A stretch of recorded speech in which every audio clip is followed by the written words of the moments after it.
G'day Geese fans, welcome to the Robbo Show for another week, brought to you by the Northern Territory. You might be wondering why I'm not wearing this t-shirt, because it's freezing. It's bucketing down outside and we're inside the MCG for Sleep at the G. We're raising money for all the homeless people. The Melbourne City Mission have put this together. There's heaps of people here, there's heaps of bands. We're going to get around and check it out. I'm sleeping here tonight. I'm going to freeze here at the MCG. I've got my pillow, I've got my cardboard box, I'm ready to go.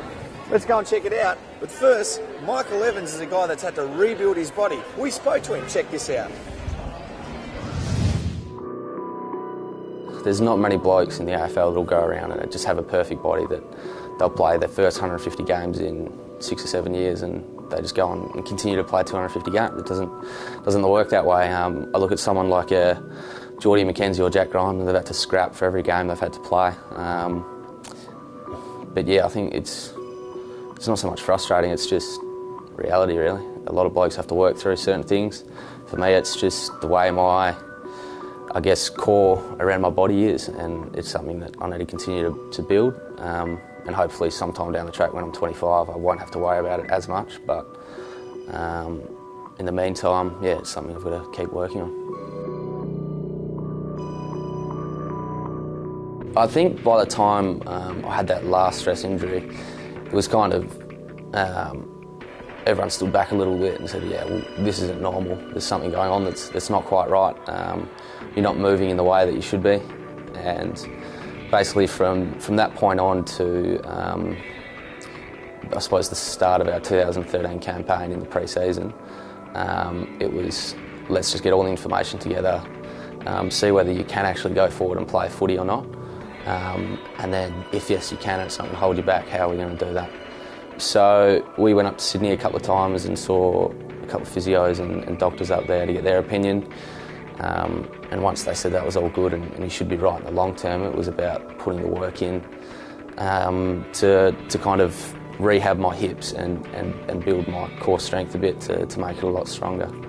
And I think I've done that, and it'll be something that I forever need to keep working on because that's just the way my body is.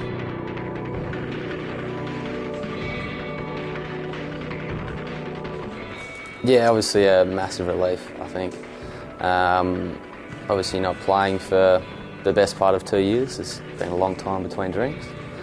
But I think coming into the game, Neitz and all the other coaches said to me, you blokes are in good form in the VFL, which we were, and we had to bring that energy and positivity to the team after the week they've had. So we certainly came out with a focus to do that, and for me personally to try and inject a bit of speed and take the game on was something that I wanted to do, and I thought I did it in patches. Obviously watching the boys go through what they've been in the last 18 months has been tough, and not being able to help. So I think it was just a massive relief to get out there and actually try and play my part. I think the faith the club showed in me to one, keep me on this year, and two, to pour the resources into me to get over those things and give me the ability to actually get to a point where I can play another AFL game was something I'm pretty grateful for. Well, you never know who you're going to bump into at these things. David Neitz, what are you doing here? You're sleeping at the G. Well, I thought I'd just come down and check things out, see what was happening. But, well, I'm not sure that I'm going to stay the night. You are going to stay. I tell you what, you're going to need this for that noggin of yours. You are thinning up top, and that skin's going to get a little bit too. I'm a kid. Oh, that's it. That's nice, isn't it? It's pretty cold down here, actually. It's freezing. It's a bit of a worry when you think about all the people that are actually doing it for real. Have you ever slept at the G before?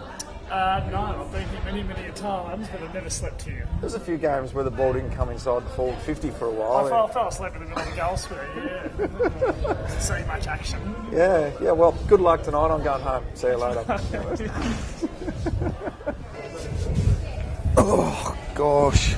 This is going to be one very long night indeed. I went into the city to find some warmer clothes for tonight today, and this is a store that I found, Peterworth. Check it out.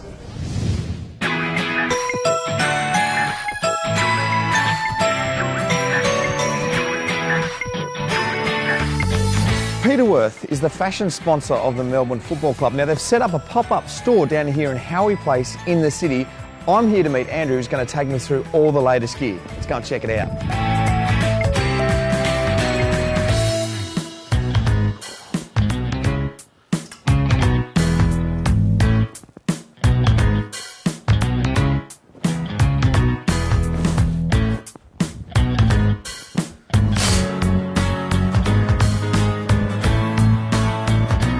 Awesome, Robbo. Looking good. Magnifique. You got max Gorn size in these?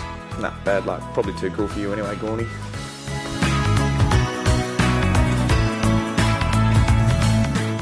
Very nice. There you go, Robbo.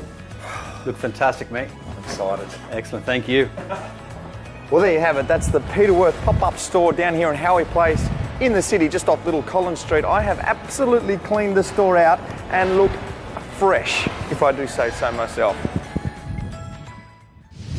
It's the Casey round this week, and we're out in Casey at the moment, beautiful Casey, and we're at the Mansfield Propagation Nursery, here to catch up with a past champion of the Melbourne Football Club. Let's go inside.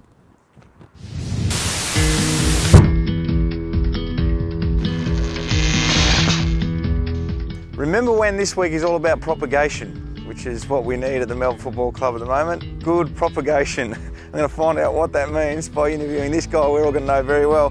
Brett Lovett, how are you, mate? Not too bad, Robbo. Gomez, I haven't heard that for a while. Yeah, well, now tell me why was it Gomez? What your nickname was it by Gary?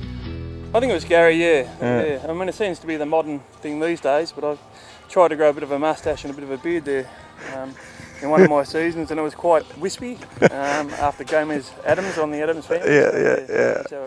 And you were a sensational player for the Melbourne Football Club, you know, through the 80s and 90s, played for Victoria. Tell us about your time at the Melbourne Football Club, and obviously it's hard times at the moment and you watch from afar now, but early days playing for the Melbourne Football Club and for Victoria. Talk me all through that. Geez, it was a long time ago, Robbo, but yeah, I mean, I come from the bush, from Wonthaggi, so I actually started at Hawthorn, and a very strong list at the time. From there I had a bit of a kick in the guts and a setback saying that I wasn't good enough and not able to continue there, so went to Melbourne. They were a young emerging club. John Northey had just started taking over as a coach, so lots of changes after a 5-year plan from Ron Barassi at the time. So lots of changes, so I went there and was able to make the list, and I think just the confidence and the belief just grew. Just felt there was opportunities there, and Greg Wells just felt that I was more of a backman than a midfielder, so got a role in the back line there next to a young Gary Lyon and Rod Grinner. You know, obviously formed good relationships and good close bonds there.